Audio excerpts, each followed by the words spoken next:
There's no time for regrets. I've been flying from town to town, from London to Taiwan. Alright, we are live. What is up, everyone? Welcome to the episode 2 of the Football Chatbox FPL podcast. Today, we got a new follower as well. Welcome. Today we have special guest, Roy, who's joining us with my fellow usual co-host, Rushant. Hello, guys. How are you guys doing? Good, how are you? Yeah, good, man. Good. Glad to be here. Yeah, delighted to have you on, Roy, and hopefully we'll see you more often as well. Yeah, hopefully. In upcoming, yeah. And then obviously Roy's an Arsenal fan, and depending on how Arsenal perform this season, we'll see how it goes. No. Welcome, Roy. But yeah. Nice seeing you. It's funny, all our names start with an R. Oh, yeah. Oh yeah, I just realized that. Hmm. Okay, interesting. Well done. We'll see how we go. Okay, so today, looking forward to game week 1. We have about 4 days left or something like that. And I'm sure that you guys haven't finalized your teams yet. I know Rushant hasn't even changed his team since last podcast. But yeah, there's 4 days left to go. There's going to be a lot of tinkering. So we'll see how it goes. Let's start off. First of all, we are... Oh, my slide didn't switch. There we go. Okay. All my data, or most of my data, we get it from Fantasy Football Scout. You can check the link in the description if you're watching this on YouTube. If you're on Twitch and watching this, we have a panel that will take you to the Fantasy Football Scout registration. Click it, you get 20% off. They're having a preseason offer of 20% off, and most of the stats that you'll see today are mostly from their website. So they have a lot available, and this time they have a transfer plan as well. If you used Live FPL, it's probably similar to this. You get your own spreadsheet that you can get as a premium member. 20% off. Links in the description if you're watching on YouTube. If you're watching this on Twitch, there's a panel, and it helps the channel when you subscribe to them. So let's look into the agenda. So we're doing this. This will also go on Spotify. So for the purpose of people on Spotify as well, we'll read it out. Today's agenda, we'll start with goals for this season. Then we'll look at some preseason results, hidden gems or high risk, managers, teams, the season ticker, game week 1 fixtures, the combined managers team, which we kind of need to fix from last week. And finally, I'll tell you guys about the Football Chatbox podcast, which we released today. All right, so let's start off. Who wants to go first, Roy or Rush, with terms of your goals for this season? My goal? Right. Yeah. I think my goal is just to score as many points as possible to beat everyone else in my competition. So I suppose that's my goal. I mean, that's the only goal. And Rushan? Yeah, I think so. Obviously, last year I had a pretty decent year, coming top 50k. I want to, I guess, keep that, the same sort of level for this season as well, and hopefully, beat my last year's ranking. Probably what I'm going to go for. So I guess, aim for top 25k. Nice. And for me also, I came near to top 50k last season, but I'm hoping that this season can hit into the top 50k. If not, try and push even further. Let's see how we go. And obviously, I feel like doing this as like podcasts and everything made us kind of like focus a bit more, because now you need to prepare a bit more for this as well. So we're more up to date. So we'll see how it goes. And we'll see in terms of like even doing the combined team, whether the collective knowledge of like 3 of us can put together a better team, or do we take more risk on that team, which leads to poor results? We never know. We'll see how it goes in terms of the season. But yeah, so that's the goals for this season. Let's go into preseason form. Okay, there's a lot going on in this table, and basically on a high level overview, it's got all 20 teams and how their preseason went in terms of what players kind of like were on form.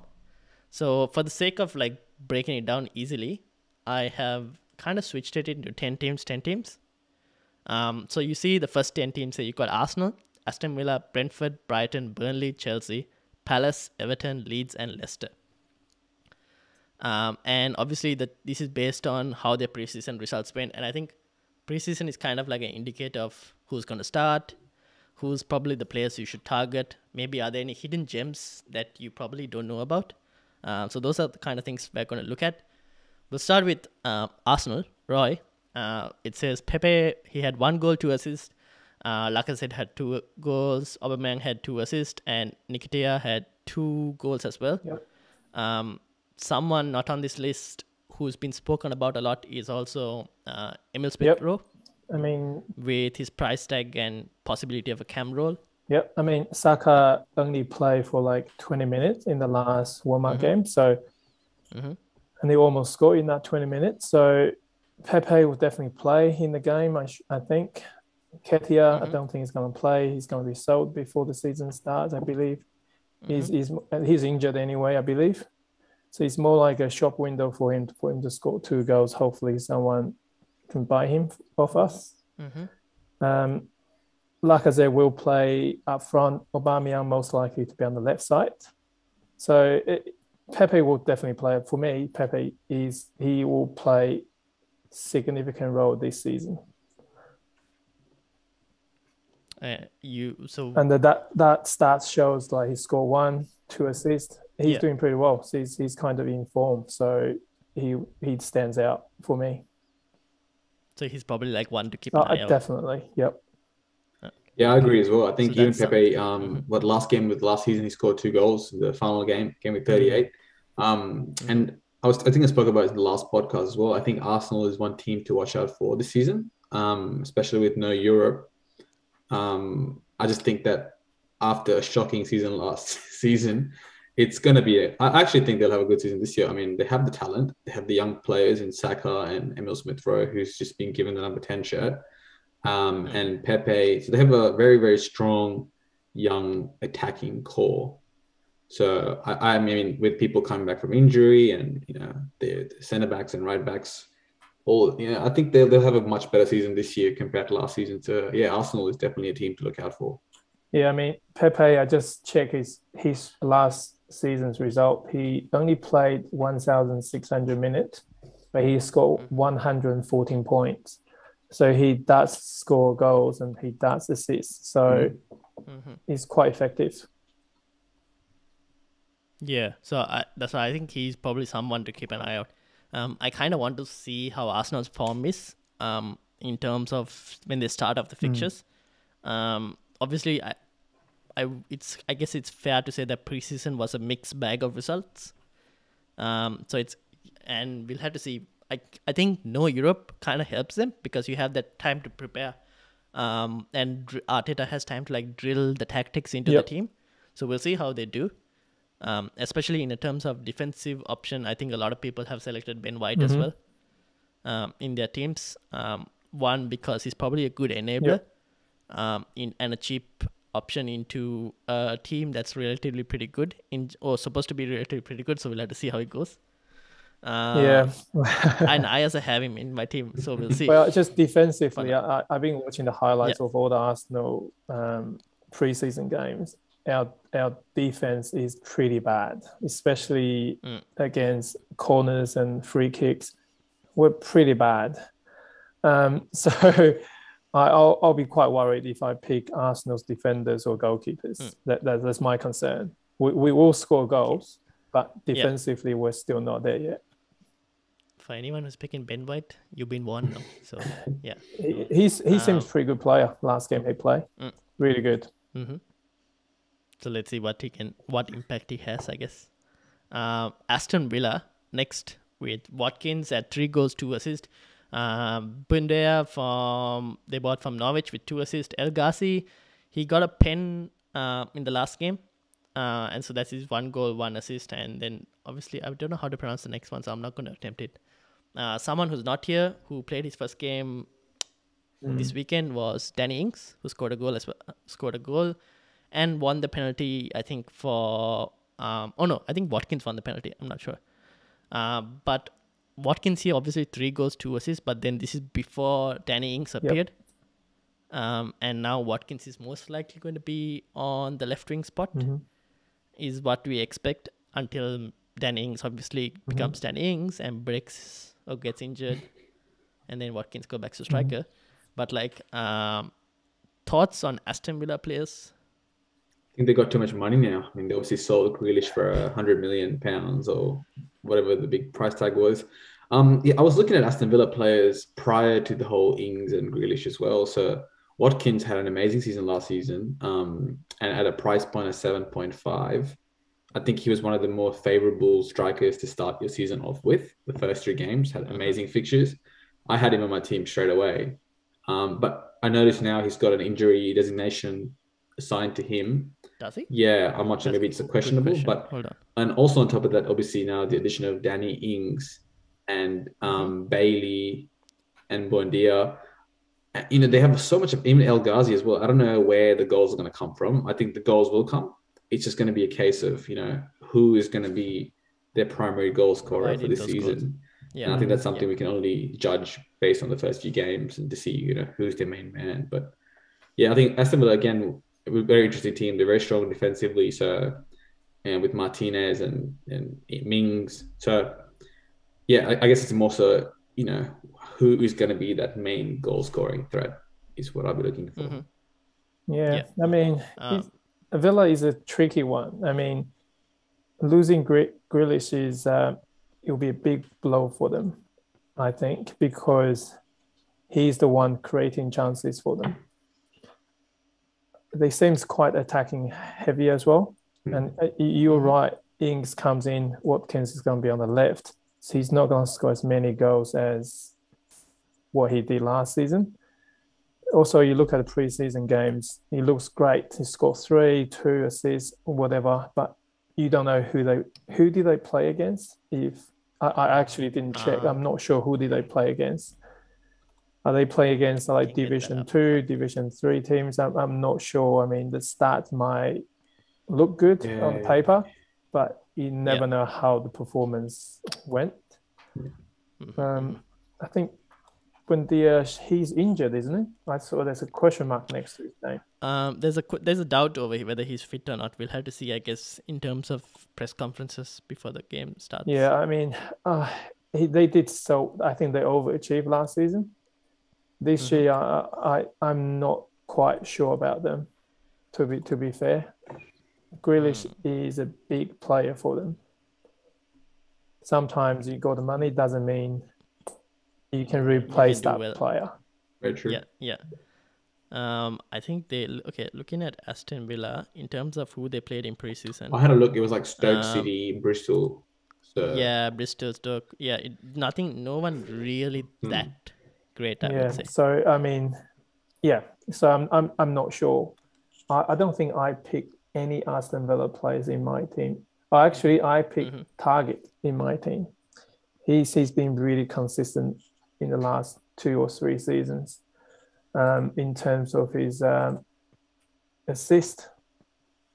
I think he scored 138 last season. He's pretty high on the defenders list. 4 assists. He play all the minutes. So I picked him in my team. Other than that, I'm not sure. I'm just not too sure about Villa this season. Brentford are next with Tony having 3 goals, 1 assist, and there's Canos who had 3 assists. Someone not on this list is Mbueno, who is at the same price point. Something to keep. I think he's probably more of an option because of the fact that Brentford can switch to a back 3 or a back 5, whichever way you look at it, and he plays up top alongside Tony. So there's a very high possibility of an out of position player playing up top at 5.5 million. And I think he got about 8 goals, 9 assists or something in the championship last season.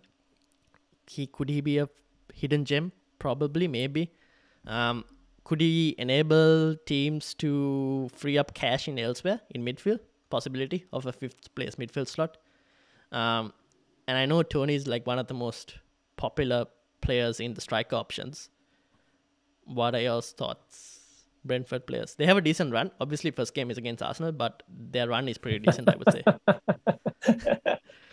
And since what Roy has said with regards to Arsenal's defense, Yeah. I wouldn't put it past Tony to not be able to I score. have to agree with you because I think they are quite attacking-minded team. So I haven't really read into how they did last season, but they are a threat for sure. And it seems like he's the guy everyone is picking. So yeah, I'm worried about the first game. To be fair.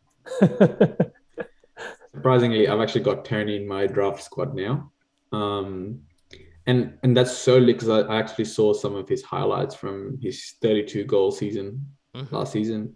Yeah, something like insane. And season, yeah. he had some good finishes, I must say, especially for his price point at 6.5.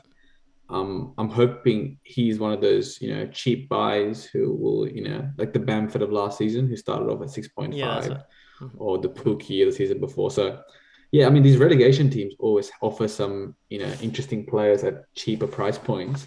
And obviously, we know that most of the, the big premium players from last season have obviously gone up in value. So I think a lot of people will be looking for that budget options, and especially a budget option who's proven to score goals as much as he has. So yeah, I think Brentford players will have some, I mean, obviously they have to adjust the Premier League and they're not playing the same teams they played last season. So I guess it'll just be a matter of, how they start performing in the top league. It's funny, he said in the newspaper today, he said Brentford is here to win the league. And I just could not stop myself laughing. And just look at their fixtures for the first five games is actually quite favourable for them. Arsenal is a tough game, obviously. Then Crystal Palace, Villa, Brighton and Wolves. So fairly easy games considering. So I think it is a good option, I think. And also given that we'll be putting our value mostly in our midfield, given the amount of midfield options, you're most likely going to look for those cheap value strikers. Obviously not the 5.5 or 4.5s, but in that last season, like Bamford range. So I think he offers like a really good route. Yeah, you probably get him in and replace him in game week 6. Because they've got Liverpool, like West Ham, Chelsea and Leicester City. So that would be a good strategy. And then obviously Brighton is there. To be honest, I was considering whether I should put anything in Brighton because they didn't really have any form players. Their preseason was a mixed bag.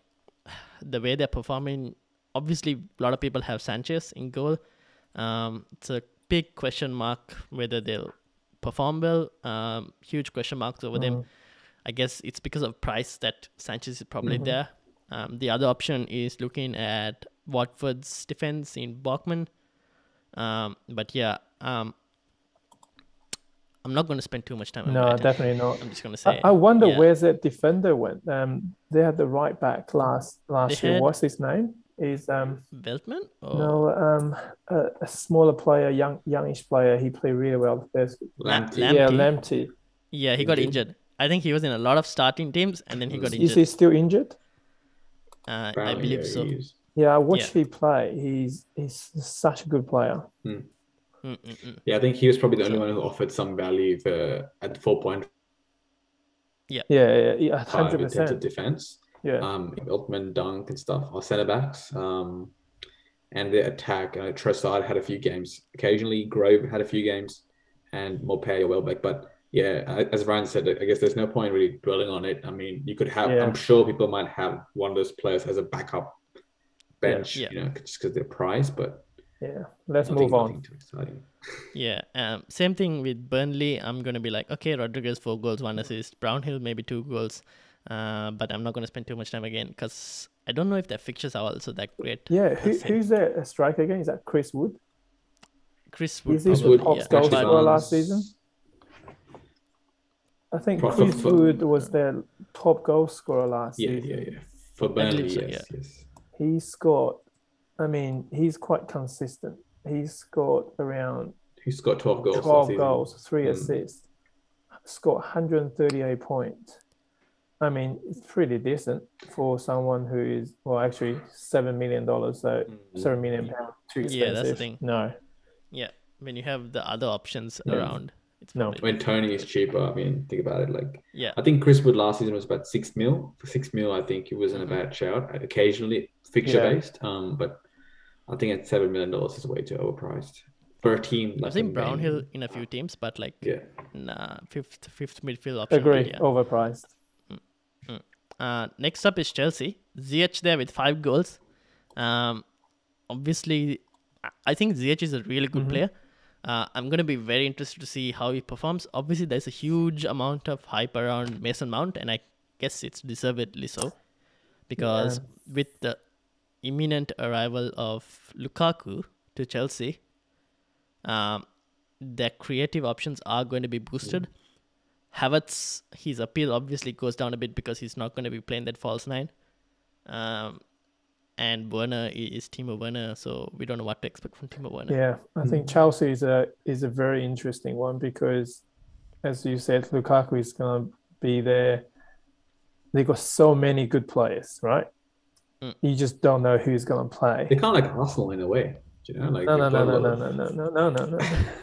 No, I meant like there's a lot of. Let's not go there. Mason Mount didn't play last game against Spurs, so I can't see him playing. Another thing with Chelsea, they have a Super Cup game. Is that Yes, Thursday or Friday or something like that? something like So that. Sure. you really have to wait until that game finished to see who you want to pick. And I think you can wait on Chelsea. Like their fixtures turn in game week 7. They get better. So there's enough of a time to like kind of wait, see how Chelsea perform. Lukaku will most likely come in at a very expensive price range as well. Probably not as expensive as Kane, but maybe on the price range of Vardy or even maybe a bit more expensive than Vardy possibly. Yeah, agree. There'll be people who want to get him in, which means you're going to have to find funds elsewhere. So there's a lot of discussions with regards to that, what price he comes in. And also we need to kind of wait and see how he performs in Tuchel's side. We don't know how he's going to perform. Yep. Yeah. He'll get goals, that's for sure. And in terms of an FPL asset, I think he'll be great. But we'll have to just wait and see how he performs, I guess. Yep. Now, playing Italy and playing England is two different things. Yeah, I mean, that's true. He did so badly in the United, so I'm not sure. I'm really not sure about him. But I think he'll get goals. He will. But like, yeah, that's the thing. Whether for the price point is a different story. Whether you can find better value somewhere else. But I think a lot of people will try and tear up their teams just to get him in because there's the possibility of huge amount of bagging, like goals. So yeah, we'll see. Crystal Palace up next. Zaha, the outstanding player, they have 4 goals. I remember getting Zaha before as well last season at the start. Like he's always been that like really good player to get at the start, but then Crystal Palace this time fully rechanged team, new manager. Have to see how they perform. Zaha could be a decent pick. I think 7 million though. But I don't know if their fixtures aren't very promising though. Oh, yeah, you're right. Yeah. Patrick Vieira hasn't really proven to be a good manager, hasn't he? So it's a wait and see. Yeah. Zaha will score your points, but at what sort of frequency is another issue. Yeah, Zaha's always been a very fixture-based player, I think, even last season as well. I think people used to bring him in for that free hit, which we had double game week. He doesn't take penalties, does he? Nah, it's usually Benteke. That's the Benteke thing. Or even... No, I think they got a midfielder, the captain. The captain, yeah. He does all the penalties. Yeah, that's right. Whatever his name is, yeah. So yeah, like Zaha is a creative player, but like probably avoid for now. Yeah. Can see later. Maybe he's like that hot streak. When he gets into the hot streak, you want to have him, but after that, it's like Next up, Everton. No Calvert-Lewin, no Richarlison yet. Richarlison missing penalties in the Olympics. Luka Digne, unsure now. Everyone had him in his team. Then they played United and got ripped apart. And now people are not sure whether they want to have Luka Digne right there.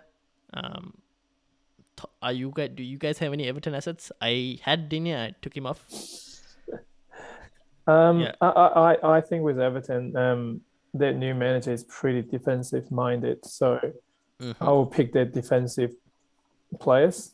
I got Pickford as a goalkeeper. He's quite cheap for five Did mil. you see his performance though? Well, I mean, he's the England for number one, and Yeah, that's true. I mean, they will be quite defensive minded. Their fixtures are good though. Their opening set of fixtures. Yeah, with also changed. Rodriguez maybe going somewhere. I mean, it is quite Yeah, that's the thing. quite unstable that club at the moment. Yeah.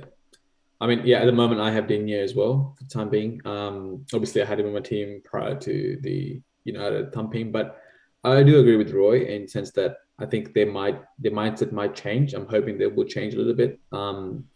Pickford, exactly. Yeah, I mean, he plays like a different player for England, and then he plays like a different player for Everton. But I think they have the quality. They've always known to be a good team, and obviously DCL has always been proven to be, an amazing. He always gets up to a flyer.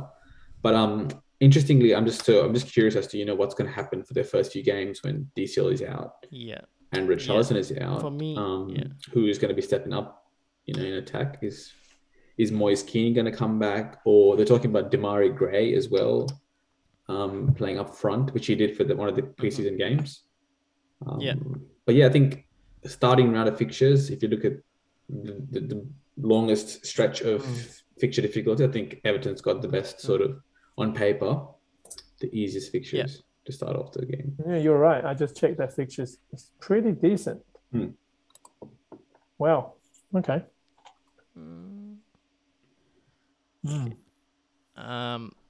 Something to think about, I suppose. I mean, it is because but for me it was like, usually for me my logic was Lukaku is good when he has someone to aim for crosses, and that's Calvert-Lewin. With no Calvert-Lewin, I'm like, who does Lukaku really aim to? Someone watching that game though that struck me was Demarai Gray. Who seemed really he seemed on it, and I think he could be a decent option. With obviously they don't have any Bernard no more at left wing. Rodriguez, we have no idea what's going to happen. He could be an option. His heart is not there. His heart is not there. Who, Rodriguez? Yeah, like he after Ancelotti left, he's he will go. He will go for sure. Yeah. So too. And then finally, not finally. There's Leeds. Bamford, Clich, Luke Ayling maybe, Rafinha, Harrison. The only problem is not a good set of opening fixtures. Don't forget him. Yeah, but then he's been converted to midfield, so I'm like. You're right. Yes. Yeah. Still cheap though. The only problem with Leeds is the opening fixtures aren't that great. Although I wouldn't I had Rafinha. I got rid of Rafinha. Although I wouldn't mind bringing Rafinha when the fixtures turn well. Yep. I think that's me too. I think Leeds haven't had much of a change in terms of their team. The players are still the same as last season. Meslier, we haven't spoken about Meslier as well. Their defense was pretty decent last season. I think they're a team which is going to win more games this season compared to last, because they've obviously adjusted to the Premier League. The teams, I guess, learning to bond together, and they got the new defender as well in Junior Fopa. So, yeah, I think after their first few games, they do have a very good round of fixtures, about 8 to 10 weeks from game week 3 onwards. So I think, looking to bring in some of the Leeds players who actually in the midfield prices aren't that bad in terms of, they're not too expensive. Rafinha is pretty good. Yeah. 6.5. I think it's a really good price. So, I'd expect to see people bringing in at least 2, even 3 Leeds players. Yeah. But if you look at the fixture, it's not that bad. First game away to Man United. I mean, first game, anything can happen, right? Second game, Everton at home. Well, I mean, from what we talk about, Everton is not that great. Then they play Liverpool out again 4 at home, which, I mean, is a tough game. Then it's got Newcastle, West Ham, Watford, Southampton. Yeah, then it gets good. is Yeah. actually pretty decent. Yeah. The thing with Leeds is they can They attack. can, yeah. And regardless of opposition. That's true. Obviously, last season, at the second half of the season, they kind of showed that they were capable of handling themselves against the big teams as well. They managed to like knock them to like clean sheets, like 0-0s, 1-0s. They obviously lost, but And they like, beat City as well. they, One yeah, game, exactly. yeah. They beat it. So they have what it takes, and Bielsa is a really good manager Yeah. as well. So I wouldn't put it past him. I like the look of Rafinha. Obviously, I don't mind starting with Rafinha, but I think at the moment I have like value elsewhere that I can have, and then bring in Rafinha. I think Rafinha is definitely on the cards for me. 100%. Agree. Just have to wait till their fixture Agree. turns. And then obviously the last one on that list is Leicester. Daka, their new signing, 1 goal, 2 assists. Iheanacho 2 goals, and Ryan Bertrand 2 assists. Daka is a really good player, but the thing is, I don't know how they're going to, like, how they have Vardy, they have Iheanacho, they have Daka, they have Harvey Barnes, who just came back from injury as well and looked really bright against City in the Community Shield. He's not on this list as well, so there are options. There are obviously rumors of Maddison going to Arsenal. No, Is that no, it's not happening. Okay, so that's I probably just not gonna can't see happen. that happening. I don't have the information, but I just can't see that happening. He's too expensive for us. Yeah. So then most likely he's going to be playing a much more deeper role. The problem with Leicester was the whole defense, but they managed to keep a clean sheet against City, which kind of gave me a bit more confidence in their assets. I had Harvey Barnes. Still thinking maybe if Harvey Barnes is a decent option. The only problem with Harvey Barnes is he comes with that threat of getting subbed. Like when it comes to about 69, 70 minutes, 75 minutes, you're like, yeah, he's going to get subbed very soon. Yeah. What do you think their front three is going to be? Usually they play like Iheanacho, so they play like Iheanacho Vardy. They don't play 4-3. They kind of play like a 2 strikers up front in a way. Yeah. Because Harvey Barnes was injured second half of last season. That's why Iheanacho starts scoring. And so you're saying they're playing 2 up front. They played Vardy and Harvey Barnes just behind Vardy, I think. They play like a double 4-1-1. But the thing is, they also like Tielemans, Perez. They have a lot of attacking midfielders in their squad. So they changed their formation up completely to accommodate those extra strikers. And at the time when Barnes was injured, even Maddison was injured at one point as well. Yes. So that's I think that's one more interesting is what formation are they going to go, especially with this new striker Daka. If he's as good as his preseason form shows, are they going to try having all 3 strikers in some way? In 3 in the up front, or are they going to have 2 of them playing and 1 come off the bench? That is the worry because you don't know whether Barnes and Iheanacho is going to share the time. Yeah, and that is a risk because you don't want to pick a player that only played 80 minutes got subbed or 70 minutes got subbed. So interestingly, Bertrand is a good kind of a 2 assist. I think he's taking all the corners, a free kick. Is that right? I believe so. I don't know. I haven't checked. But then like set pieces, you got Maddison as well, right? Set pieces. So yeah. I think Tielemans also, when he wants, can take a set piece. I like Iheanacho. If Iheanacho can stay fit, get started, because he scored the penalty as well, which kind of makes me think, okay, maybe he has option. Obviously, when Vardy's on the pitch, Vardy's probably taking the pens. But like, So yeah, I mean, Harvey Barnes and Iheanacho. I mean, who would you pick if you were the manager? Who would you pick? If both were to start, well, if they both start, the similar players, Harvey Barnes and Iheanacho. I think Brendan Rodgers at the moment, see, both of them are coming from injury, right? So I think he might start with Barnes and then sub in Iheanacho. But then if Iheanacho starts scoring, it's going to be hard to ignore him, right? Yeah, he's on the scoring sort of. He hasn't stopped. Yeah, that's the thing. So we'll have to see how that goes, I guess. So that's the first 10. Moving on to the next 10, we got Liverpool. Mane 3 goals, 1 assist. Jota 2 goals. Firmino yesterday 2 goals. Someone not on this list, but highly owned and possible captain option, Mohamed Salah. I feel like the entire FPL community is like Salah captaincy option for game week 1, but he hasn't done much in preseason. Do you think Mane is probably the best to go with, or it's just Salah with the penalties in his locker against who are they playing first? Norwich, right? Norwich. Norwich, yeah, against promoted This Norwich. is always the same question. Everyone always asks. Whenever they set their team for a game week 1 for FPL, you look at Liverpool midfielders. You look at Salah. You're like, yeah, amazing, 12.5. And then you get Mane. Yeah, it's $500,000 cheaper. Let's go for him. Yeah. But then I'm sure people have had either one of them at some point and swapped it around for the budgetary reasons. Yeah. It's always difficult because Mane has had a couple of seasons where he's performed better than Salah. Salah always has patches of rough games, but somehow he catches up towards the end of the season, and he's the highest scoring point scorer of FPL and Golden Boot all of a sudden. So it's hard to ignore Salah, but it's also hard to ignore these other people you got here, especially with Jota coming in at a cheaper price point. We haven't talked about their defenders as well, who probably one of the highest owned and most dangerous wing backs. So Liverpool is the same question everyone has. Which players do you want to have from Liverpool? Do you want to have a double up of Mane and Salah?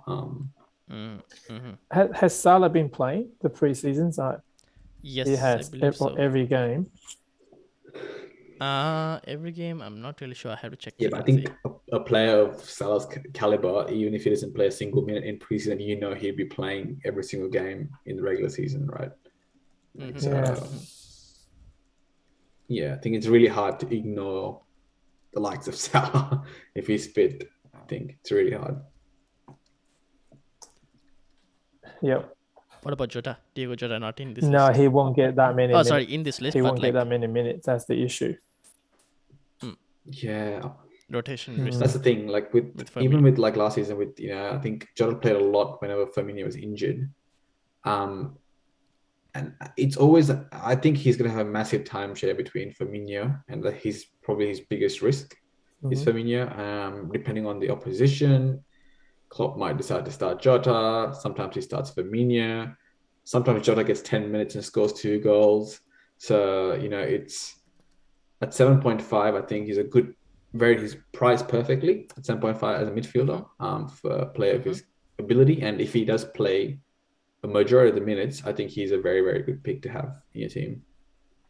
Yep, but Liverpool will do well this season because no one's talking about them, but I think they are a bit under the radar, but I think they will do well. I think there's another Liverpool player.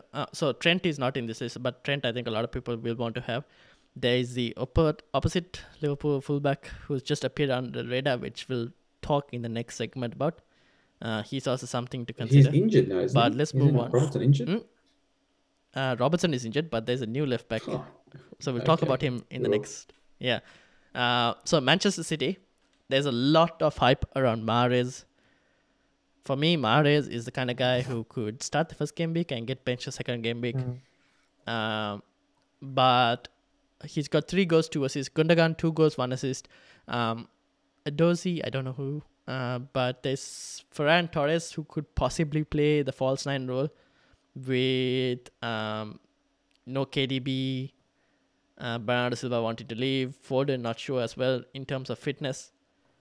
So options on City. Thoughts on City? Fixtures not great, but it's still Manchester City. You just don't know who's going to play. That's the thing. Yeah. You don't know.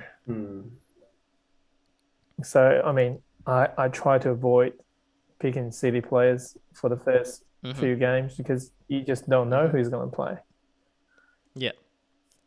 That's the thing. I guess that's the uncertainty and we don't want to risk it. Is Harry Kane's going to be there? I mean, if he's going to be there, how are they going to play? I mean, there's just so many moving pieces there. So, would you get Harry Kane in your team if he moves there?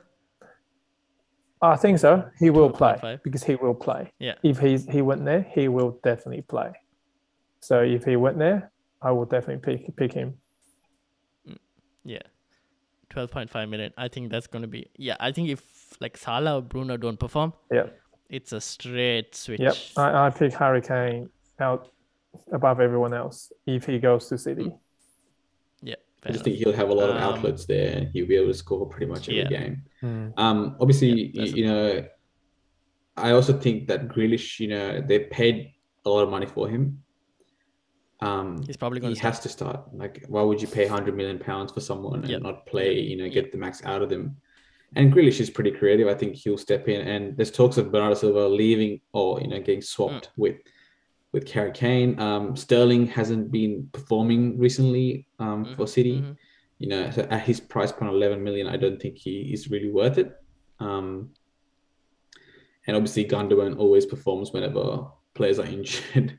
He just managed to score. KDB's injured. Well, it's time to start Gundogan, I guess. Yeah, at 7 million. Yeah. And I guess, you know, obviously the surefire defenders is probably... Because City is still going to have, you know, whatever the fixture is, they had the most clean sheets last season.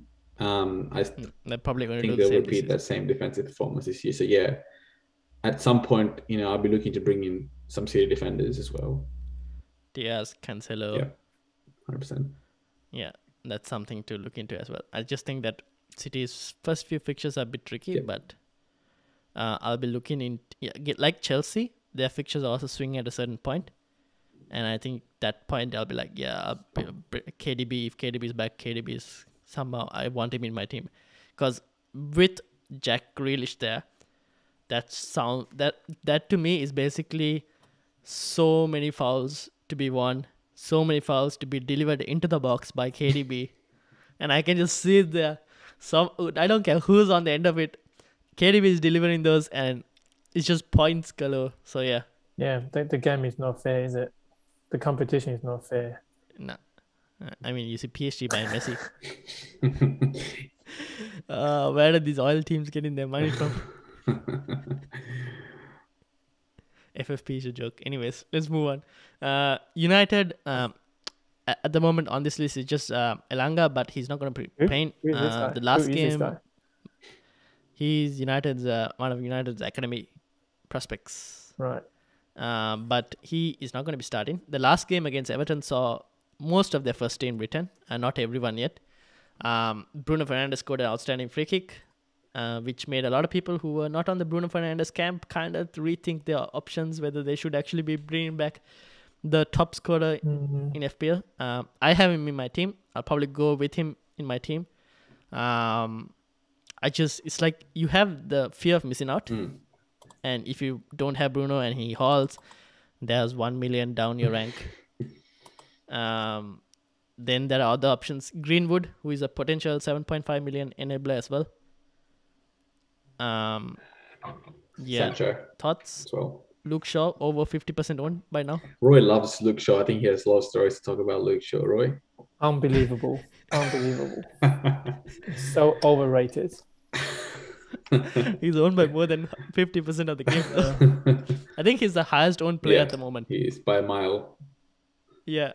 Well, you see, my issue is nothing against him, right? I just don't think the system Man United plays suits him that well. With when he played for England, he's got the freedom to go on the left-hand side, cross it in. Now they got Sancho, they got Greenwood, they got Rashford. They're the ones going to whip the ball in.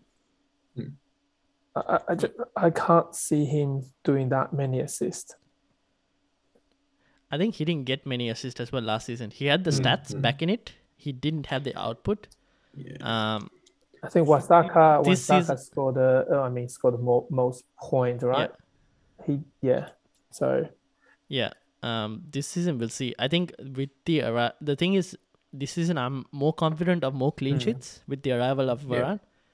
And usually when you're paying that much for a defender, I at least want certainty of clean sheets. And I think that's possible. And any attack in return, I think, is a boost. And I kind of think the thing with Shaw as well this time is he's taking set pieces, which is a huge... So he's sharing the set piece load with Bruno Fernandes. And he's he's taken most of the corners as well. Like the goal for Harry Maguire was a cross from Shaw. So that's something I think is that for an FPL perspective, it's really good to have someone who's taking set pieces. Yeah, I am one of the 50% picking him in my team though. So Oh yeah, same. I think we all three of us are. No, I think Shaw had a really good season last season, obviously elevated him to being the top left back in United and even the Premier League, or some would say in the world. But yeah, I think in terms of, you're right about defense improving this season with Varane. I'm hoping, and that was as a big reason for wing backs as well, right? You see that with Liverpool when Van Dijk's there and Van Dijk's not there, how much attacking the wingers can be. So I'm hoping that having Varane will solidify that defense in the middle, which will allow them to sort of roam up and down a bit more. And on top of that, I think United have a lot of attacking options as well. And I'm just hoping for a repeat performance of last season. In which case, if Shaw does start every game now, he will pretty much get a lot of points.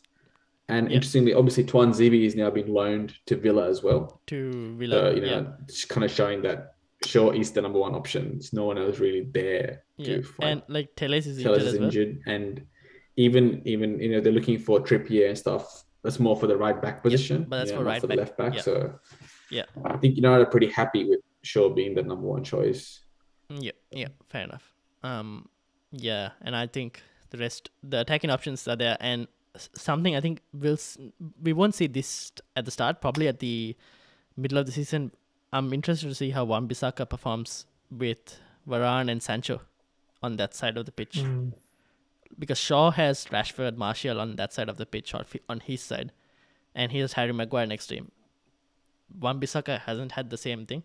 The other thing with Wan-Bissaka is his attacking output is also not that great. So we'll see how that performs as well. But something to kind of keep an eye out. Yeah, interestingly, I think Wan-Bissaka actually had more FPL points than Shaw last season. Yep, he did. He did. But yeah, you're right. I think if you tell me, would you pick Shaw or Wan-Bissaka in my team, I would go with Shaw, regardless of what happened last season. But yeah, I think, something to watch out for. Yeah, because I think Wan-Bissaka got a couple more attacking returns as well. But yeah, let's see. Newcastle up next. They're signing Willock. I think Willock is done. Yeah, pick Joe Willock. Yeah. 6 million, 7 million. Pick him. He will score goals for Newcastle, I think. Yeah. So that's happened, is it? He's still in the Arsenal side. He's still in the Arsenal on the game, but I think he's a done deal. He's a done deal. Yeah. But I think one person missing out from that is Saint Maximin. Yes, but he's a striker at the moment. Yeah, I know. He's got him. I know. So he's 6.5, but he's the best player. Yeah. And then there's obviously Callum Wilson, who is in that list. 1 goal, 1 assist right there, but injury prone. But is a decent option. I think the thing with Newcastle is, again, fixtures, have to see how they do. I think they've lost both their goalkeepers as well, which is a bit of an issue. Yeah, they got shit manager. So can I swear in this podcast? Yeah, that's fine. So we'll have to see how they go. Yeah. I'm actually surprised Newcastle's still here and they're not relegated just yet. I mean, there's not much value, except that last year's run of Joe Willock scoring every game for about 67 games. And I didn't own him at one point. Neither did I. So disappointed myself. Personally, I don't want him to go, but well, he's got to do what he's got to do best for himself. Yeah, fair enough. Yeah. Norwich there, Cantwell, Ida, 4 goals for Ida, Cantwell 4 assists, but I'm going to avoid Norwich for the moment. Let's move on. Okay, let's move on. Southampton there as well. They couldn't even field a proper a squad in their last preseason game, I believe. Yeah. The only cheap option right there is Obafemi, but we have no idea. I think there are rumors that Southampton are going to get new strikers, so we'll see. But for the sake of this podcast, I'm going to move on from them as well, unless you have anything for Southampton. I mean, Adams is a good option, but other than that, they're not going to do well this season. Yeah, fair enough. I think I've lost Rushant, so I'm not sure whether he had anything to say for Southampton. But Spurs, Heung-min Son, 3 goals, 4 assists. Harry Kane looking likely he'll stay at least for the first game against City. But Son has proved that with or without Kane, he's still a really good option. Without Kane, I think he becomes an even better option in terms of he becomes the focal point. For 10 million, decent option. Someone I'm thinking of getting in once Spurs fixtures kind of like get better. I think there's like Gameweek 3 or something, Gameweek 4. But he could be a really good option. Someone on that list is Dele Alli with 2 goals as well. Now that Jose Mourinho is gone, Dele Alli maybe could be an option. He could have scored 4. He could have scored Dele Alli, 4 right? against Yeah, he Arsenal. missed apparently in the last game. Yeah. So, Yeah, I'm actually interested in Spurs this time around, mainly because of the fact that obviously Kane is leaving, and last season we saw that Son was just a phenomenal player without Kane. I'm super excited to bring in Son in. If Kane leaves, I think he's my number 1 player I'm bringing in, regardless of I'll make space for Son. And interestingly, you mentioned Dele Alli as well at 6.5 million. He's a steal because the kind of quality player he is and was, in the past, he was at 9.5 at one point, 8.5, so yes, he's had a bad couple of years, last few years with, under Mourinho. He didn't get many chances to start. He didn't barely played last season. But I think especially if Kane leaves, he will play a big part in Spurs attack. Agreed. And with no Bale and with no Kane, you look at people more than Son. Son's not going to do all the heavy lifting by himself. Yeah. Yeah, I mean, Lucas Moura's been playing really, really well against Arsenal last game. 3 goals, 2 assists. He looks pretty fit. He's also another option to have a look at. But I think Son is like the more tempting option. There are quite a few people who are thinking how to get a midfield of Son, Bruno, Salah. So we'll see. Yeah, so that's something to consider. Watford below, not going to pay too much attention to it. Unless you want to look into like goalkeepers probably as an option. But relegated. So is Bowman, is he staying? Is that the talk? I don't know. That's the thing, right? Because Forster is that 4 million keeper that everyone's hoping that he starts. But we don't know. At the moment, no idea. West Ham, right below that. Antonio, 3 goals, 1 assist. Benrahma, 2 goals, 3 assists on form. Bowen there, 2 goals, 2 assists. Obviously, in defense, they've got Cresswell, Sufal, who last season, both of them were really good options as well. Could be this season as well. So that's something to consider. Thoughts on West Ham? They do have a decent set of fixtures as well. Surely they can't achieve what they achieved last season, can they? Probably not. I think I know why. I've kind of predicted them. Just a Lingard anymore. I've kind of predicted them not to finish in the top 6 or not even in the top 8. So we'll see. Because I think the Europa League will take a toll on the Premier League. But yeah. And then Wolves at the end. Semedo, not going to... Wolves, I don't know. Raul Jimenez is back, but we'll see what happens with that. Yep.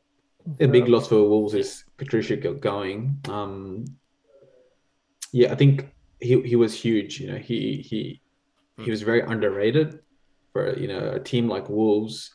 They kind of won a lot of games 1-0, mainly because of that Patricia saving a lot of the games. I think Jimenez is back, but Wolves has never been known for their high scoring games. They always win the 1-0s and 1-1 or 2-1s. Yeah, that's the thing. So we'll see how they go. Yeah, I mean, a striker having that sort of injury to their head is never going to be easy.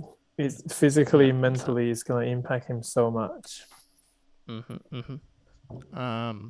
then now this is the hidden gems or high risk option. We saw Amati play against City, 4 million price. Will he start every game? Probably not. He'll probably be there until Johnny Evans or someone is fit. He's a risk, obviously, but I felt a bit confident the way they were playing, and most likely he might play game week 1. Someone new after yesterday's day before yesterday's Robertson injury is Tismikas. I don't know how I'm pronouncing it. He's had a pretty good preseason. 4 million left back, Liverpool. Most likely will at least start the first 2 or 3, maybe. until the first international break Mm-hmm. before Robertson comes in? Is it really Yeah, tempting? good idea. It's tempting for me, at least. I was like, 4 million, like, he's probably going to start. The only thing is, I'm thinking James Milner could possibly be there, but the way he's performed, apparently, it seems this guy is like nailed on to like compete with Robertson. And I have a feeling that for 4 million, probably can't look beyond him in terms of like. Mm-hmm. So that's someone to keep an eye on. I think he's a decent punt for at least for the first 3 game weeks. After that, you can probably switch him out if Robertson is back. Yeah. Is Amati meant to be starting? Is he? Brendan Rodgers started him against City and had high praise for him when he performed. So I know he scored a goal as well last season. Yeah.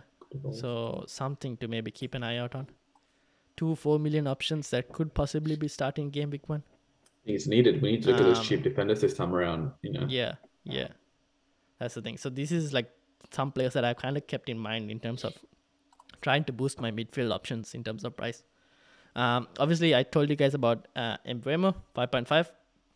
Could possibly play up front with Tony. I've got Smith Rowe in there, 5.5 as well. Playing at cam for Arsenal. Oh, yeah, 100%. You've got to have him in there because 5.5 and he will play.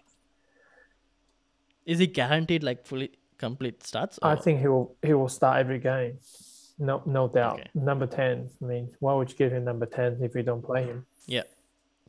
So he's another one. And then obviously you said Joe Willock going to Newcastle. Another option there. It's funny you already announced he's Newcastle player. Well, I've kind of like gone. He is most likely going to move. They're like the rumors. I'm like, man, I can't be putting this. So the moment I edit it and let's say if we announce it as Newcastle, I'm like, and it says Arsenal, so I'm just going to be putting it in Newcastle. Right, you're in the future. Yeah, exactly. If it doesn't happen, don't blame me. I think the fact that Xhaka is not sold to Roma is probably kind of make this one happen. Yeah, fair enough. Cool. That explains. I still hope he stays though. But. We'll see. Something else that I want to say was like, there are obviously players who are not on this list and could be decent options. Obviously, it doesn't have to be this low price as well. Like, are there any like hidden gems that come to your mind? I mean, Rush just mentioned Dele Alli. He's a good. He's quite cheap for what he does. He does score goals. Yeah. For me, it's like players that you're using to enable your. I mean, target from Aston Villa, 5 million. That's pretty good. He plays every game. Scored quite high. And Arsenal's left back, Kieran Tierney, is 5 Will he be fit? Oh, he played. He played last game, so he is fit. Okay. He will play. And he can score goals. He can provide assist. So that's 2 for me. The defenders. I mean, for me, I think Timo Pukki from Norwich City. Once they get past that early round of difficult fixtures, I have a feeling, we saw that from a couple of years ago where everyone joined the Pukki party. He went on a roll. So I wouldn't write off Norwich just yet, especially Pukki. Apart from that, I'm really interested in seeing what Watford can offer this season as well with Zaha and, they've got a big roster. If you have a look at their team Yeah, they have like 10 forwards or something. Yeah, I'm not even... In FPL. So I don't know what's to go there in terms of who, but all of them cap at around 5.5 or 5 mil. So there could be some hidden gems in that Watford lineup. We just don't know just yet who are those people. Yeah. So I guess that's what I'll be watching at is some of those new teams which have come out and So something to keep an eye on. I'm also looking at the first 2 names, Amati and Tsimikas, and thinking 4 million, I don't mind taking a punt on these guys, especially if I can clear up funds to boost my midfield or strikers. Having said that, let's move on to the teams. This is where we get a chance to kind of go into it. This is the team I got from Roy, which Rushan sent over. I hope the quality. Okay, just for the sake of the podcast, I'm going to read out the names at the back. You got Pickford in goal. You have Van Dijk, Cancelo, Tierney, Cresswell. In defense, you have Shaw as well. And then in midfield, you got Soucek, you got Sancho, Son, Smith Rowe, and Dallas. And in striker, you got Saint-Maximin, Vardy, and Bamford. And on your other goal, you got Leno as well. Is this your team you're going with? Oh, no, it definitely will change. Okay, cool. Not too much change. I'm keeping Vardy for sure. Trying to keep Cancelo. Yeah. Dallas. Yeah. Bamford. And 2 keepers. So others might change. Isn't that very expensive value in 2 keepers? No, they're 5 million each. So I do want quality goalkeepers I can change around. Mm-hmm. So I might even find even cheaper ones. But for now, I'm sticking with these 2 because I think Arsenal will do well. I like your focus is on defense because you've got 5 solid defenders who can pretty much start. Exactly. You know, that's something. It's always good to have solid defenders, and I know that usually in FPL everyone puts a lot of focus on the midfield, but we did some analysis last season based on our performances, and we actually saw that having that good defense was as important as having a strong attack as well. So I'm really impressed with that defensive back 5. I think Sancho, he just had his first training session yesterday or today. Yes, so he's probably not going to be there. So I think that might change. Soucek in there. Yeah, I mean, he's pretty consistent. His headers in the box is pretty important for West Ham, and he'll keep doing that. So he will be a goal threat from a West Ham point of view. Something that points out to me right there is the lack of Liverpool attack. Given Liverpool's pretty. Let me show you. Let's just jump quickly to the season ticker, right? And so this is season ticker from Fantasy Football Scout, sorted by the first 4 game weeks.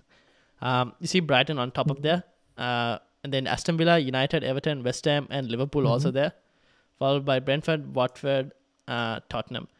Now, you don't have any Liverpool. They have Norwich, Burnley, and Leeds in the first 4. Obviously, Chelsea in Gameweek 3.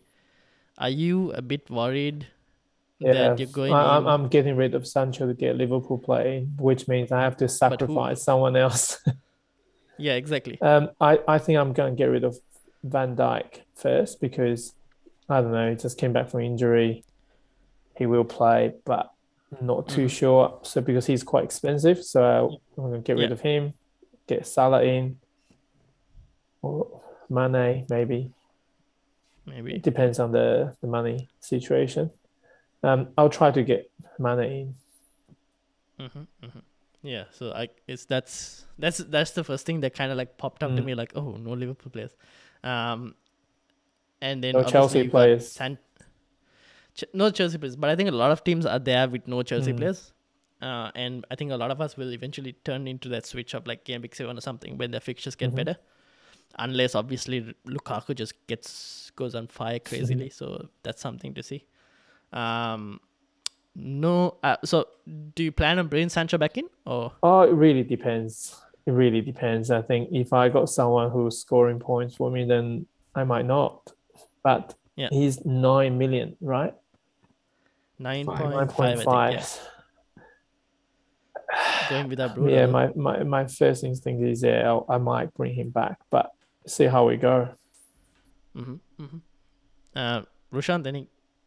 No, I think the team's good. I think, as I said, the defense is pretty heavy. Yes, you're not having either Bruno or Salah, which is probably at some point will be the highest owned players and the hard hitters from last season. So I'll be a bit concerned with that, not having either of them. But you never know. I mean, all these players you've got have scored, and there's a lot of potential for them to also deliver the same value points. I like your Leeds stashed to the bench, which is interesting. Once the fixtures turn around, that double start of Leeds could be very handy, and that could be a differential actually, because a lot of the people will be getting rid of some of their high value targets from the first 3 weeks, whilst you're pretty much already set for that game week 3 onwards. So yeah, I mean, yeah, I think it's fine. I mean, really, it's so unpredictable. You can't really say that just because you're missing Salah or Bruno that you'd be unable to that's get. the thing, because we saw, right, Salah hasn't performed as well Exactly. in preseason, so Yeah, it's football. I Something mean, you never know what's gonna happen. 100%. I think my first draft is really trying to get every single player kind of good players. But the strategy might change. I still got 4 days to go, so it might that's the thing. change A lot of tinkering can drastically. happen. So that's something to keep an eye out. With also those 4 million players, you Yeah, never know. 100%. Could make you could free up more value somewhere else Yep. as well. So we'll see how it goes. Let's move on to Rushant. This is the team that he had last podcast as well. But for the sake of those on Spotify, it's Edison, Foster, Ben White, Trent, Diaz, Fofana, Luis, Fernandes, Rafinha, Salah, Tielemans, Smith Rowe, Richarlison, Bamford, Davis. Obviously, there are a bit of red flags right now with Richarlison, Fofana. And just, I think, coming back to my team, where I just made some changes today, it's out of the 15 players, I would say only 2 players remain in my current team. So I made a... Where is that updated picture, man? I think this was my initial draft, but the only player still remaining in my team right now is Fernandes and Salah. Can you give us a hint on who exactly you bought? Well, until about a couple of hours ago, it was Robertson was in it. He's now out, obviously, because of injury. In my current draft, I've got the likes of Harvey Barnes, Trent, Shaw is still there, Digne, and I'm going with the front 3 of potentially Ings, Antonio, and Tony. So, I mean, even now that's still up for tinkering, because I'm not usually a big fan of going with, the front 3s, because it means I'm sacrificing. So 3-4-3 at the moment. But that's I need to make that decision if I want to go with the 3-4-3 or, go back to the safe 3-5-2. Are you happy with Edison? No, he's not my keeper anymore. So, I've reverted back to a cheaper option in Sanchez. I mean, even right now, I'm not very convinced with my team, only because of the fact that Salah and Fernandes chew up literally a quarter of my squad value. And, add that along with another expensive defender in Trent, that there goes, a bulk of my funds, and it's forcing me to look at the lot of the cheap. For 3 players for 1/3 of my funds, it seems a bit of an overkill, but I need to make that decision as to, is it really worth having those 3 players, or can I sacrifice one of them to get a more well-rounded, balanced team? Because obviously, if I try to follow the same template as last season, as I mentioned last season, my team value would be over 108 million. I won't be able to afford what the same team I had last season. So I think it's up to a bit of choices. I need to start, if I find that, is Salah really going to give me what I want at 12.5? If no, then I'll get rid of him. I'm going to boost my overall team by a huge, upgrade in all facets. So I guess we wait and as Roy said, we still have 4 more when days. the deadline hits, and it'll still change. Roy, any comments? Oh, I mean, well, he changed his whole team, so so it's hard to say, I guess. I mean, it's pretty good. I mean, the goalkeeper seems good choice. 2 starters, and I mean, Edison is pretty safe. Man City would do I think well. you switched Edison to Sanchez, right? Switched. Edison? You changed Edison, or? I have. Oh, okay. He's checking himself. So everything I'm send you changed. my current team, Ryan. Just have a look at that. Hold on, he's sending his current team. Let's get his current team up for the sake of the podcast. Hold on, let me get it on. While I get it on, I'm going to switch this to the season ticker. Anyone wants to go through the season ticker? So we've got Brighton, Aston Villa, United, Everton, West Ham, Liverpool, Brentford, Watford, Tottenham, Southampton, Arsenal. And then at the bottom, you obviously see Norwich, Leeds, Crystal Palace, You have Chelsea and City as well in that bottom half. Thoughts? Who are you guys targeting? Oh, Liverpool for sure. I mean, Yeah. since seeing this, Liverpool 100%, and West Ham seems a Yeah. good choice as well. Yeah. Everton seems okay, but I just don't trust them to do well this season. Fair Man enough. United seems pretty well placed. Yeah. Yeah, I mean, for me, like, I think even you got City that low, I actually think they might be a bit higher than that. And on paper, they're supposed to be facing hard teams, but they're very, very top quality. Like, they're a very good team. So yeah, they have. I think the first game is a bit hard, but Norwich, Arsenal, Leicester probably doable.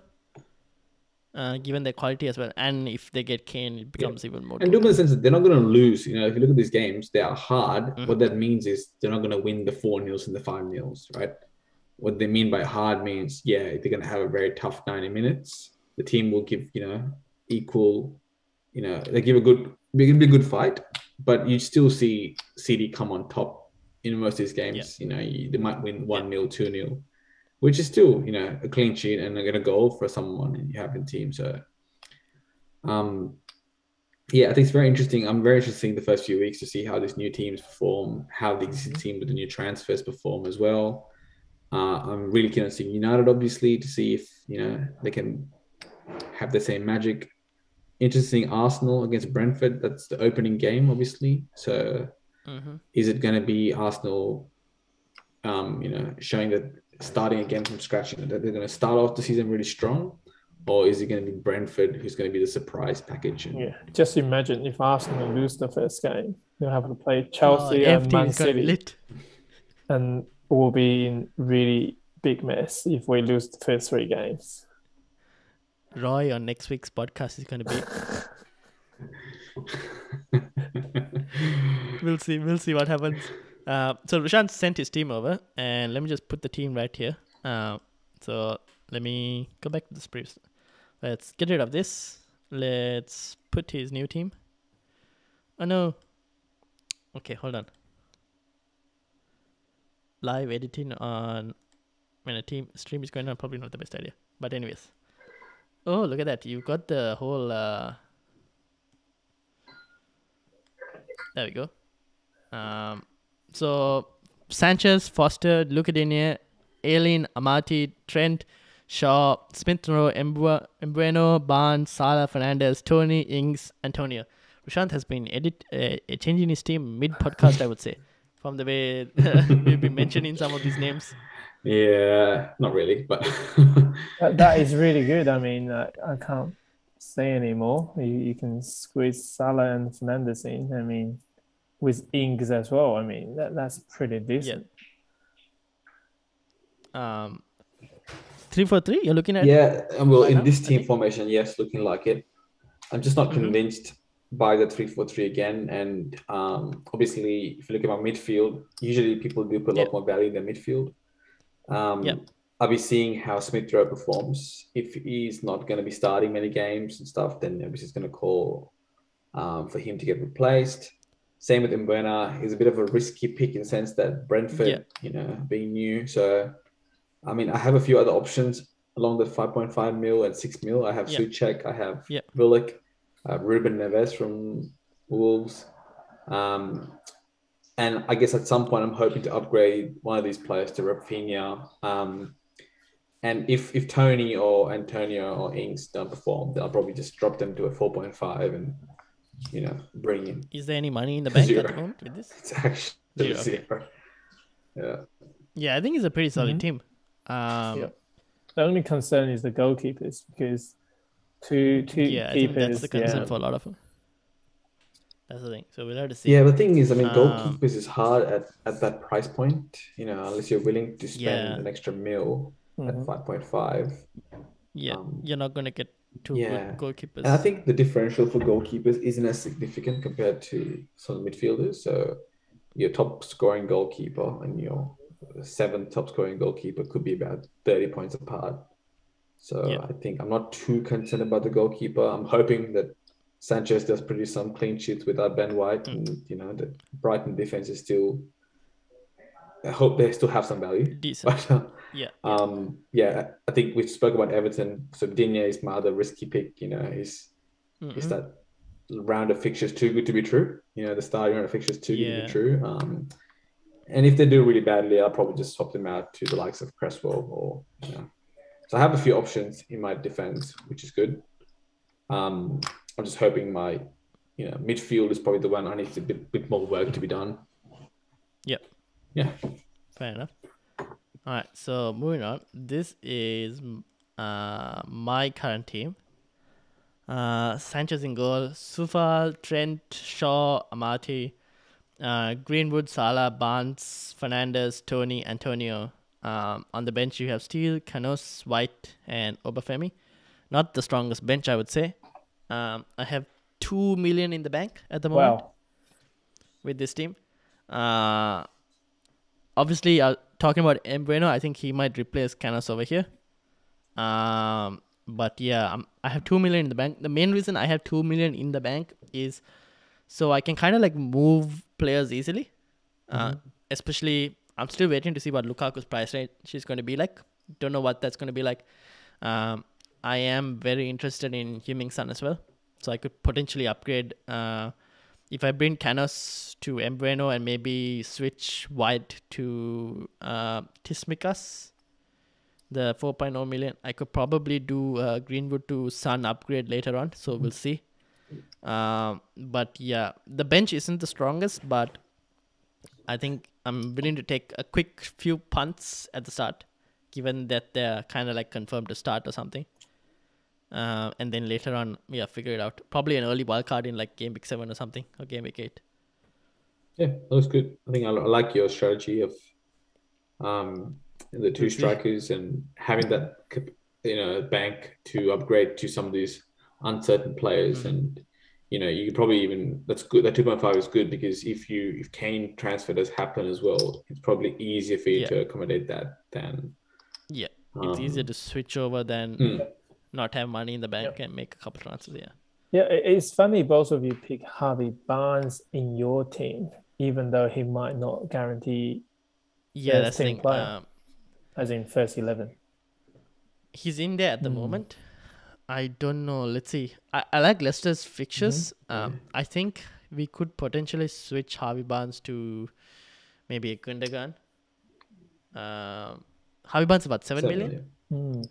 Yeah. I think the reason for me picking Barnes was probably more in terms of last season's performances and also exactly. He was pretty good for that period. And also at the price point of 7 million, you got Mount at 7.5, who's nowhere as appealing to me as Harvey Barnes is. I think for me, I want some blue shirt players in my teams, 2 red, so if not, That's one player we haven't even talked about is Saka from Arsenal. He's only 6.5.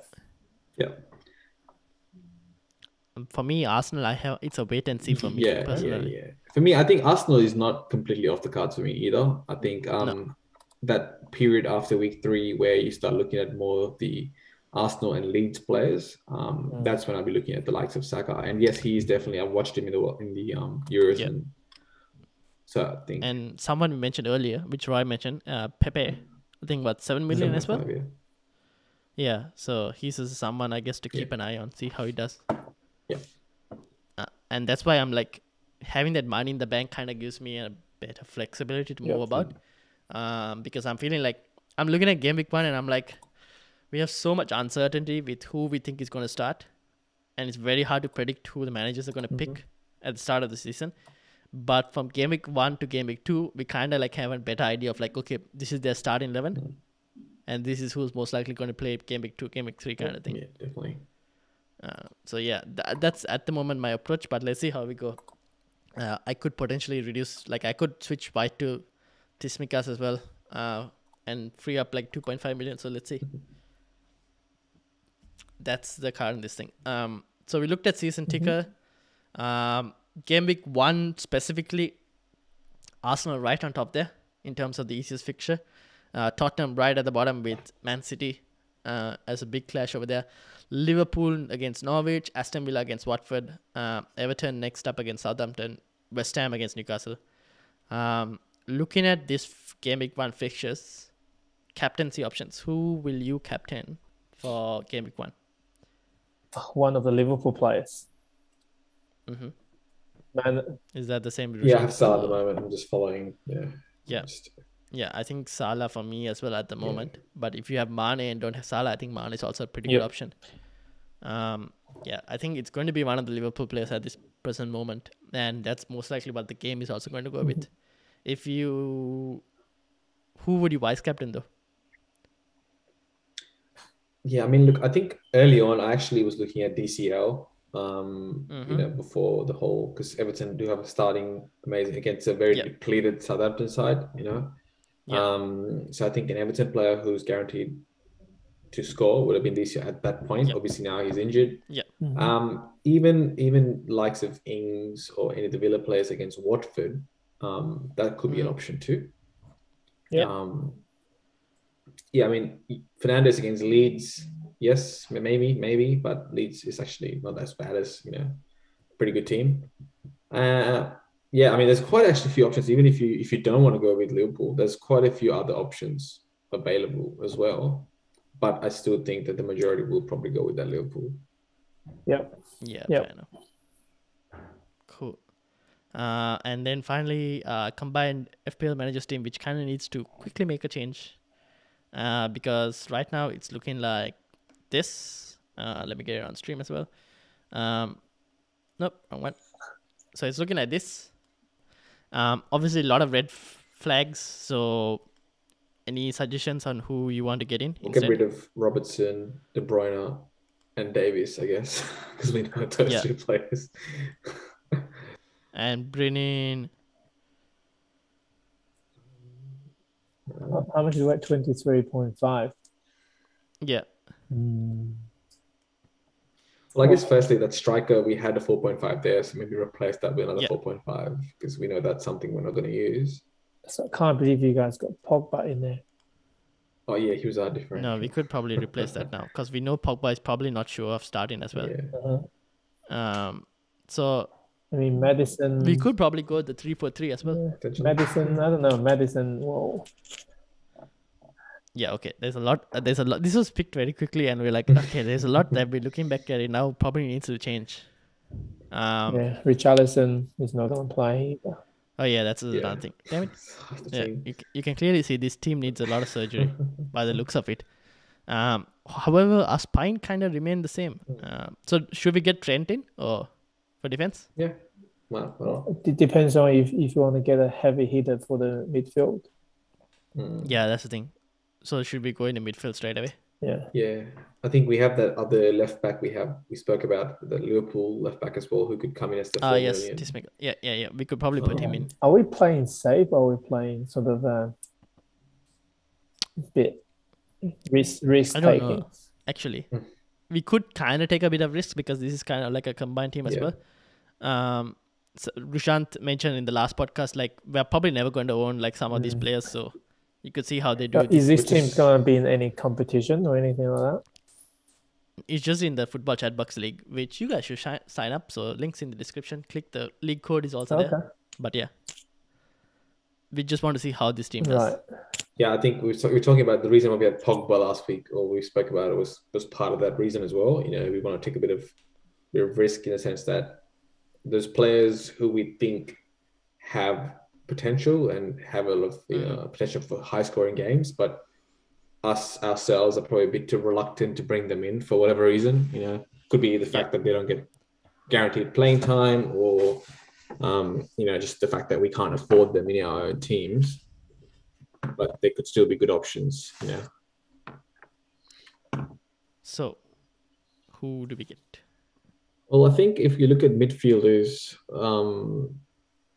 in terms of, I'm still inclined to get one of the City players in. If we're looking at De Bruyne getting out, we have Grealish starting. We've got Grealish at the moment. Yeah. We did double up previously with Grealish and De Bruyne.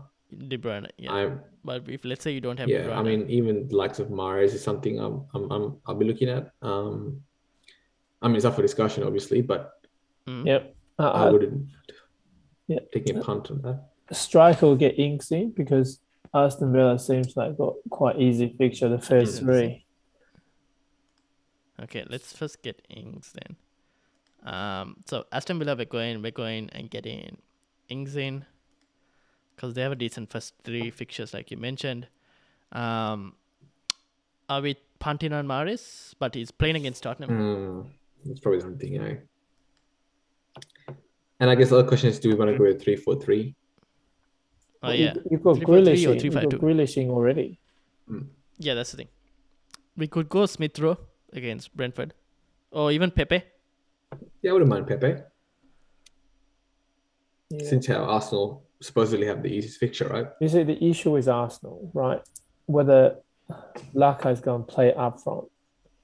My personal opinion is Aubameyang has to be play in number 9. Then got Saka on the left, Pepe on the right, Smith Rowe in the middle. That is the perfect team. But knowing Arteta, that might not be the team he plays. Then the issue comes, who's going to play on the right, Pepe or Saka? So it becomes a huge issue.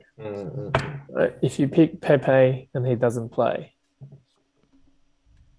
Which is what makes Smith Rowe the better option, you guess. Smith Rowe will definitely play.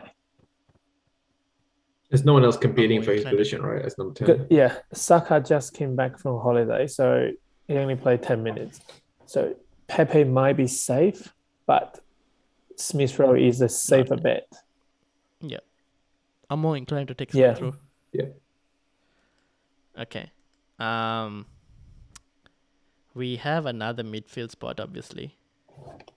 What about Son? We can go Greenwood, Bruno. Oh, right. Spurs got a tough game, so probably not Spurs plays. Spurs, the opening. Well, after City, I don't mind the remaining 3, but then, yeah. We can play Chelsea guy. Oh, no, probably not. No. Not that opening run. Well, I mean, in terms of strikers, we can look into West Ham. I think have Antonio is potentially one option. So we most likely go with like a 3-4-3 or something. Well, if we decide to go 3-4-3, I think that third striker could be Antonio, which is my same front line. That's my front line currently. Okay, so maybe not Antonio because it'd be too similar to my team. Do you want to put Heung-min Son in here? Well, they play against City. Yeah. I mean, what's the chance of Spurs beating City? To me, there's no chance. They have no chance. They have a new manager. Harry Kane still not playing or not sure that it's going to impact the whole dressing room. I definitely wouldn't pick any Spurs players for first game. It's just what about the likes of Jimenez or something? Someone like random, who, some. What are Wolves' fixtures like? They've got a relatively easy fixture, but not super easy. But go forward and go team selected by. What about Brentford? No. Oh yeah. Yeah, I mean they've been United first up, but and Everton as well. I mean, on paper this looks this looks like a 4, but I think in reality the Everton game is probably like a 2 or a 3. That's the thing. Yeah, I actually wouldn't mind Bamford, to be honest. I was thinking about that as well. The future games is good. So Bamford, by the looks of it. Yeah, we'll add him in for the time being, and we'll see what we need. We are down to 24 million, which is not too bad. 24 for 3. That's not bad. Let's go for that Liverpool 4 million maybe. Unless you want to get Trent. I just think our defense will be too weak if we go with the 4 mil, right?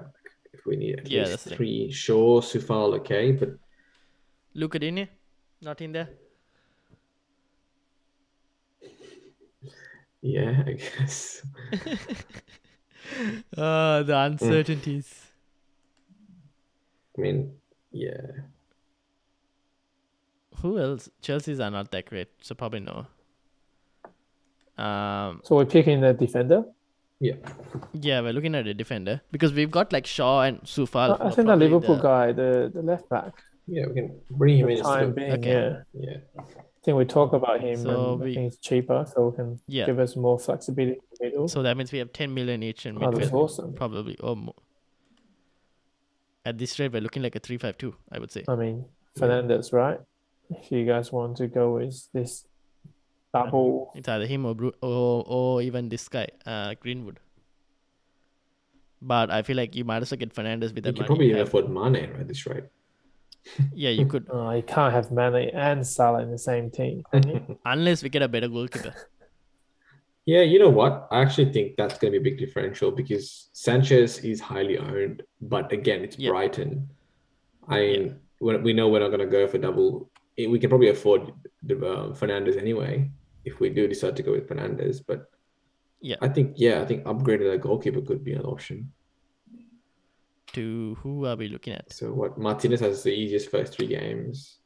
Yeah. Pickford has a good first 10 rounds.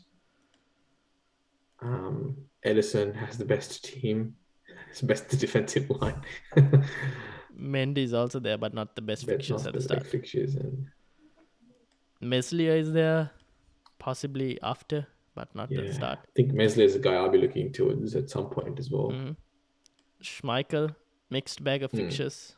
So we don't have any Everton players. Let's get Pickford in, maybe.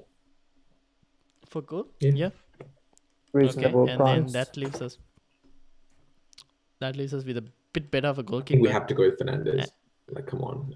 Yeah, It'd let's be silly get- not going with the best player in the Premier League last season. And then we're left with 7.5 for I think we're missing some blue, right? We need some blue shirts. there is Mason Mount. There's Harvey Barnes, there's Madison, there's Havertz. We could also go white in terms of Rafinha. Or Dallas and just keep some money aside. True. Well, yeah. So if you're playing a 3-4-3 by the Yeah, looks you of get a it, cheaper one.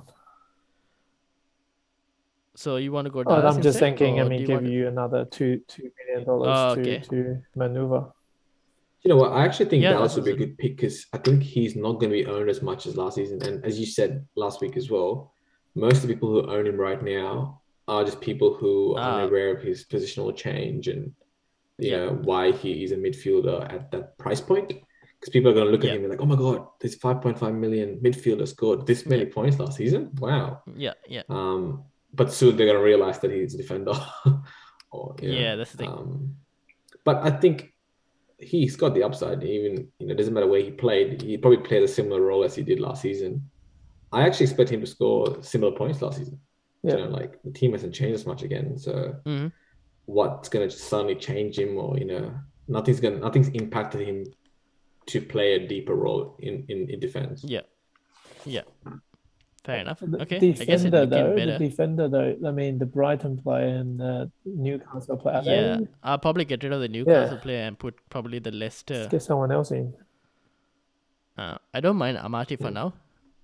He's better than Mankilia. Is he going to play? We could Is he going obviously to play?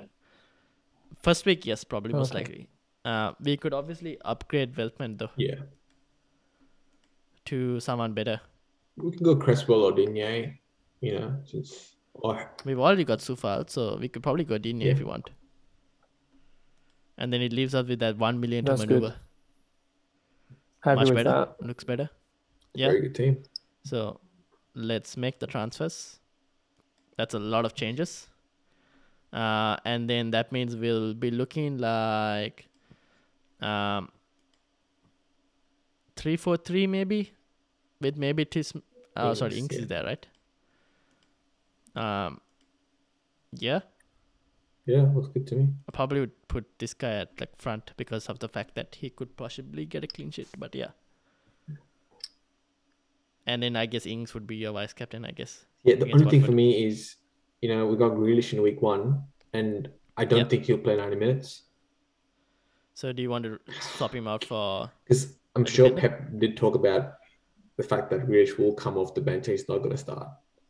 Definitely heard that. So Something like this maybe. When should we have him in the team at all? Exactly, that's my thing. Is do we want to have him? Oh in yes, week that's a good point. 1? So then shouldn't we just get like a Mahrez or someone who's probably more likely to start? Or Gundogan? Yeah. who is probably going to be there longer. Yeah, I mean, what do you think, Roy? Oh, so you still want to keep a Man City player, yeah? I just know Grealish will You play, probably but don't. I just think that Yeah. the first couple of games, knowing new player coming into a new team, they don't usually let someone come in, walk in straight away, and just start in lineup, right? I think Gundogan is a good one. Yeah, Yeah. yeah. I think that's a bit more. So I like the look of this a bit better. And it has that 1.5 million cap for us next week to see how we Yeah, go. I really like that. I really like Gundogan as a week one choice, especially with KDB out and Yeah. Foden out. I think established player. Yeah. Prefer him over Grealish for week one at least. Yeah. So we're looking like something like this probably. Maybe Ings as a vice captain. Yeah. Not bad, Not I bad. would say. Yeah. Happy with that. Yeah. All right, cool. So that's basically the combined team that we're going to go ahead with. So yeah, not bad, I would say. And then finally, to wrap things off, we've created a podcast, Football Chatbox podcast, which you can see live on Spotify right now. It's something like that. We'll probably put the FPL stuff as well, the FPL podcast on. So this episode will be on. Last episode probably won't be on because we didn't really look at it from a podcast perspective as well. So I didn't read any names or anything out. But this episode will also put it on Spotify. So anyone listening on Spotify, hit the follow button. Because I know there's a decent amount of people who listen, or at least me, I like to have a video on standby and I won't look at it, but I'll listen to what they're saying. So yeah, anyone who wants to click the follow button on Spotify, we've got a Spotify one Football Chatbox. Yep, that's basically it. Anything finally to add from you guys? Well, I guess for the listeners, try to use your head rather than use your heart, because that sometimes I go into trouble by thinking, oh, all the Arsenal players are great and all the Spurs players are shit. Then that kind of subconsciously it does play in your head a bit. Yeah, try to be rational. Fair enough. Yeah. Roshan, anything? No, I think, just looking forward to the new season coming up. I mean, it came so quickly. I just feel like we just finished, a whole year of football, and obviously Euros kept us busy. But yeah, I'm really looking forward to the new season. England's opened up now, so there'll be crowds in the games. It'll be a completely different atmosphere compared to last year. There'll be a lot of home game advantages, which actually come into play this time around, which wasn't there last year. Yeah. So I think this year will be a completely different season compared to last season. It'll be back to sort of normal, where the home and away team kind of come into play. And yeah, I mean, let's just hope COVID doesn't interfere with the season again, and should be good. Cool. All right, so we'll end it there. Yeah, I'm also looking forward to the first season. Looking forward to the first game, Arsenal versus Brentford. Obviously, not a friendly time for Australians, but still looking forward to it. I'm sure Roy will be and up obviously, in the morning. Roy? Yeah. Probably not. Not too early. But typically, I watch every Arsenal game, so I might. Yeah, there we go. I'm looking forward to Saturday as well. Saturday's round of fixtures and United playing as well, first game. So let's see. Thank you all for watching. Hit the like button if you're watching this on YouTube. Hit the subscribe button. And thank you all. And we'll see you guys next week with another podcast. There'll be other FPL content that will be uploaded as well on the channel during the week. So hit the subscribe button and I'll see you guys later. Thank you, Roy. Thank you, Rushan. Hey, guys. And good night, all.